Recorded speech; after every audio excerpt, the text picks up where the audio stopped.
अहान, जरा ये सैंडल लो और ठीक करवा लाओ फटाफट। मेरे फ्रेंड नंगे पैर घर नहीं जा पाएगी।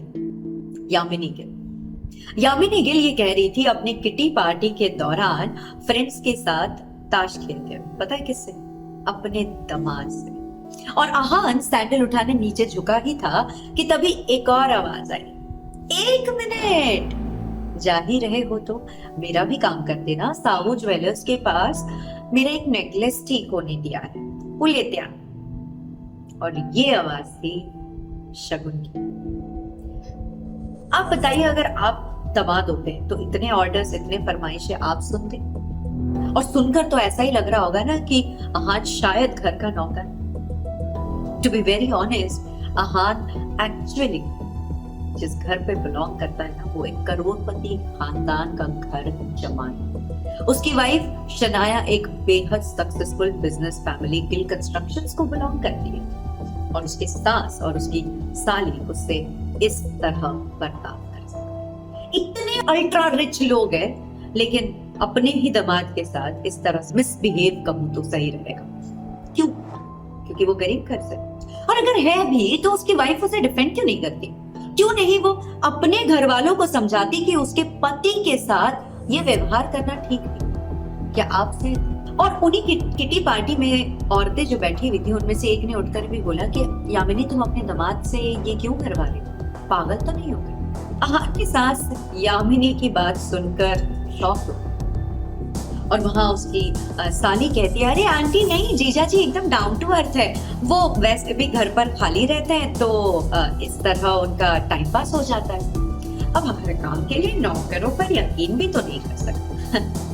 अहान की साली शगुन फटाफट बीच में बोल पड़ी। वो उसकी वाइफ शनाया की कजिन, जो हर वक्त उसका एक ही काम था कि अहान को नीचा कैसे दिखाए। अहान सैंडल उठाकर जाने लगा तो शगुन दोबारा पीछे से टोकते हुए कहती है, जीजा जी, ज्वेलर्स 30,000 का एक एनवेलप भी देंगे, ध्यान से लेना, एक भी रुपया कम ना हो, मैं काउंट करूंगी। एक तो इस तरह से रूड बेइज्जती करवा ही रहे थे वो अहान का, और ऊपर से उस पर चोरी का इल्जाम। उसकी आंखें नम हो गई थी ये सोचकर कि आज उसका बर्थडे है और किसी को याद तक नहीं।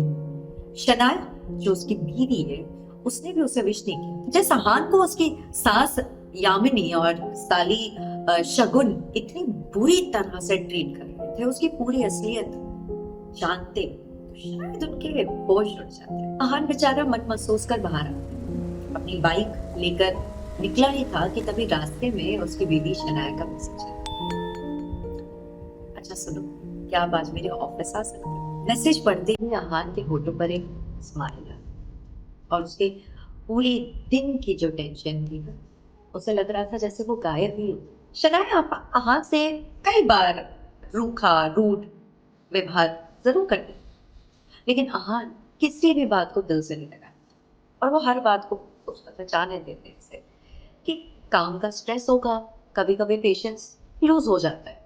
उसे तो शनाया से उसी दिन से बेहद प्यार हो गया था जब शनाया ने शादी के लिए मांगा, और ये जानते हुए कि अहान और उसके स्टेटस मैच नहीं होते। अहान के पास पैसों की बहुत कमी है, जबकि शनाया के पास बहुत ज्यादा है। शनाया का जैसे उसने मैसेज पढ़ा, अहान को लगा उसे पक्का और सरप्राइज के लिए ही ऑफिस बुलाया होगा। अब इतना सोचकर अहान ने बाइक स्टार्ट की और गिल कंस्ट्रक्शंस के ऑफिस की तरफ को निकल पड़ा। रास्ते में उसने शनाया के लिए फूलों का एक बुके भी लिया। और ये सच था कि आज अहान पहली बार गिल कंस्ट्रक्शंस के ऑफिस जा रहा था, लेकिन उससे नहीं पता कि जिस शानदार सरप्राइज की उम्मीद थी ना, वो उसे आज मिलने नहीं पाई, बल्कि उसके बदले उसे मिलेगा एक ऐसा शौक जो उसके रातों की नींद और दिन के चैन उससे छीन लेगा।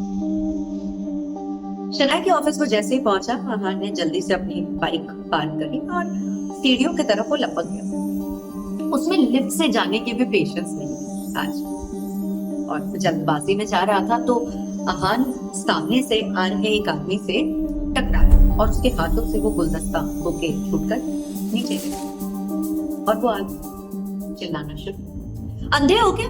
दिखाई नहीं देता? दौड़े चले जा रहे हो, ये ऑफिस है, पार्क नहीं। वो आदमी इतने गुस्से में था और इतने गुस्से में इतना चिल्लाया, आज तो और कुछ कहा ही नहीं गया। वो कह रहे आई एम सॉरी, हाँ ने मामला शांत करने की बहुत कोशिश की और उसे आज किसी की परवाह नहीं थी। वो बस जल्दी से शनाया के कैबिन में जाना चाहता था। वो मैं क्या? तुम्हें अंदर किसने आने? Security security. उस आदमी के चिल्लाने पर तुरंत सिक्योरिटी गार्ड वहां आ गए और वो फिर चिल्लाने लगा, तुम लोग किसी को भी बिल्डिंग में आने देते हो क्या? ये किल कंस्ट्रक्शंस का ऑफिस है या पब्लिक पार्क? वो आदमी गार्ड को डांटने लगा। उसे बिना कुछ नहीं पता था, उसे बस चिल्लाने लगा। गार्ड भी क्योंकि वो नया था इसीलिए जानता भी नहीं था अहान शनाया का पति है। नौकरी ना चली जाए इस डर से उन्होंने सोचा माफी मांग ली। सॉरी देव सर, वो आज चपरासी के पोस्ट के लिए इंटरव्यूज थे, मुझे लगा ये भी उसके लिए ही आया होगा और इसीलिए अंदर आने दिया। गार्ड ने अपनी सफाई में कह दिया, चपरासी के लिए इंटरव्यू पर जनाब गुलदस्ता लाए। देव का गुस्सा अभी भी शांत है। देव ने बुके जमीन से उठाकर पास रखे डस्टबिन में फेंक दिया और जोर से हंसने लगा। बहुत उतावले हो जॉब के लिए, जो इम्प्रेस करने की इतनी कोशिश, कपड़ों से तो तुम लग भी चपरासी ही रहे। यार कोई ऐसे बिना जाने बेफुजुल की इतनी टेंशन। देवहान के बदरंग कपड़ों का मजाक उड़ा रहा था कि शोर सुनकर वहां शनाया भी आ गई। उसने सारी बातें सुन ली थी और वो भी देव के side. Dev I am so sorry, please आप बोर्ड रूम में वेट करिए, मैं बस 15 मिनट में आती हूँ। शनाया ने सिचुएशन संभालने की कोशिश की तो थी और फिर अहान कहता है, थैंक गॉड आप यहाँ आ गए शनाया, मैं तो आपकी ही। अहान इससे पहले कि अपनी बात पूरी कर पाता, शनाया ने हाथ से रुकने का इशारा किया और ये फटीचर तुम्हारा नाम ले रहा है। देव हैरान, जिस कंपनी में ये 2 टके की नौकरी के लिए आया है उसी के मालकिन को नाम लेकर बुला रहा है। What nonsense. देवहान की और इंसल्ट ना करते इस डर से शनाया उसे वहां से भेजने की कोशिश कर रही। वो ये भी तो नहीं जानती थी ना कि देव को पता चल जाए कि वो फटीचर और वो इंसान जिसे वो चपरासी बुला रहा था वो उसका पति है। देव रिलैक्स, मैं हैंडल करती हूँ, आप क्यों एक जॉब कैंडिडेट के मुंह लग रहे हो? प्लीज रिलैक्स, मैं अभी ऑफिस बॉय को कहकर बढ़िया सा कॉफी भिजवाती हूँ आपके लिए बोर्ड रूम में, आप मेरा वही वेट करो please. Fine fine, but Shanaya जरा जल्दी आना, हमें प्रोजेक्ट डिस्कशन के बाद लंच पर भी जाना है, भूलना मत।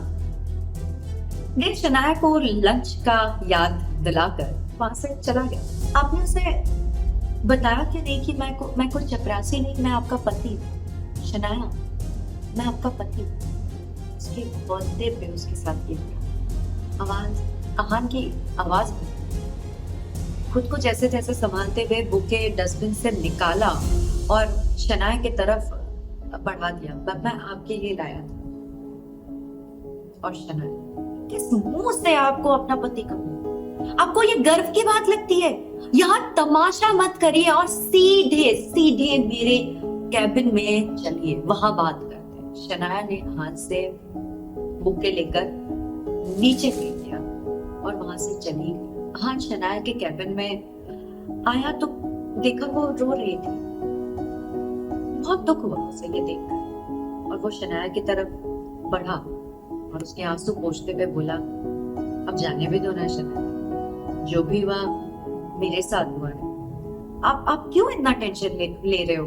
आपको इसमें टेंशन लेने की कोई जरूरत नहीं है। शनाया चीखते हुए बोली, दूर हटिए मुझसे, आप चले क्यों नहीं जाते मेरी जिंदगी से? हाथ को एकदम से झटका लगा। वो खुले मुंह से शनाया की तरफ देखता रहेगा और शनाया आगे बोली, पता नहीं मेरे कौन से पापों की सजा है, आप चाहते क्या है आखिर? पापा ने मेरी शादी आपसे जबरदस्ती करवाई है और उस गलती की सजा मुझे अब तक मिल रही है।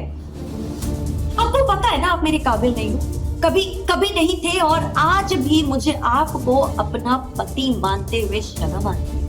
आपको मुझे पति कहते हुए शर्म आती है? अगर ऐसा है तो मुझे ऑफिस बुलाया है क्यों? अब हाथ से भी रहा नहीं, मुझे समझ नहीं आ रहा था कि शनाया उस घटिया आदमी देव की साइड क्यों। अपनी हालत देखी आपने? मालूम था कि ऑफिस आ रहे हो तो थोड़ा शीशा भी देख लिया होता। शनाया अहान की इंसल्ट पर इंसल्ट करे जो, और आखिरी में कहती आज ड्राइवर नहीं था इसीलिए मैंने आपको बुलाया, मगर मुझे नहीं पता था कि मेरा पति इस काम के लायक है। यहाँ आकर आपने मेरे इतने पुराने क्लाइंट मिस्टर देव मल्होत्रा को नाराज कर दिया। आंखों में आंसू लिए शनाया ने आगे कहा, जहां भी जाती हूँ आपकी वजह से बस बेइज्जती ही होती है। इसके सिवा मुझे कुछ नहीं दे सके हैं आज तक आप। और इतना कहकर शनाया कैबिन से बाहर निकल। आहान उसके पीछे दौड़ा। तभी रास्ते में बड़े बुके की तरफ देखकर शनाया ने कहा, और ये सब क्या है? क्यों इतनी गंदगी फैला रखी है आपने? इसे फेंको यहाँ से जल्दी उठाकर। शनाया उन फूलों को अपने पैरों से कुचलते हुए आगे बढ़ गई। आपसे बातें और देव मल्होत्रा कार में पहले से बैठा हुआ था, शनाया का इंतजार कर रहा। शनाया उसके बगल वाले सीट पर बैठ गई और स्माइल करते हुए बोली, चलिए मैंने टेबल रिजर्व करवा दी, हम लेट हो रहे। देव ने कार स्टार्ट की और अहान की तरफ देखकर टेढ़ा सा मुंह बनाते हुए शनाया को बोली, ये अभी तक यही है? गार्ड से बोलकर बाहर फेंकवाओ इसे। ओहो, आप भी किन बातों पर ध्यान देते रहते हो? Let's go. शनाया देव का ध्यान हटाने की कोशिश कर, वो हाथ से नजरें चुरा भी रही थी, क्योंकि कहीं ना कहीं गिल्ट तो हो ही रही होगी ना। देव और शनाया वहां से जा चुके और तभी अहान के सामने एक बड़ी और महंगी लग्जरी कार आकर, जिसमें से एक अधेड़ उम्र का शख्स बाहर निकला। अहान उसे देखते ही चौंक गया, क्योंकि उसके यहाँ आने की उम्मीद अहान को बिल्कुल नहीं। कौन था वो आदमी? अहान के सामने आकर बोला, यंग मास्टर, एशिया की सबसे अमीर कंपनी और रायजादा ग्रुप के अरबों रुपए का बिजनेस पाया। आपका इंतजार कर, वक्त आ गया है कि आप अपना बिजनेस खुद संभालें। कौन था ये मिस्टीरियस आदमी? क्या अहान उसे जानता है? ये किस रायजादा ग्रुप की बात हो रही है? कहीं अहान सच में किसी अमीर खानदान से तो नहीं है? इन सारे सवालों के जवाब जानेंगे हम नेक्स्ट एपिसोड में। Stay tuned. ऐसे ही दिलचस्प कहानियों के लिए don't forget to subscribe to my channel.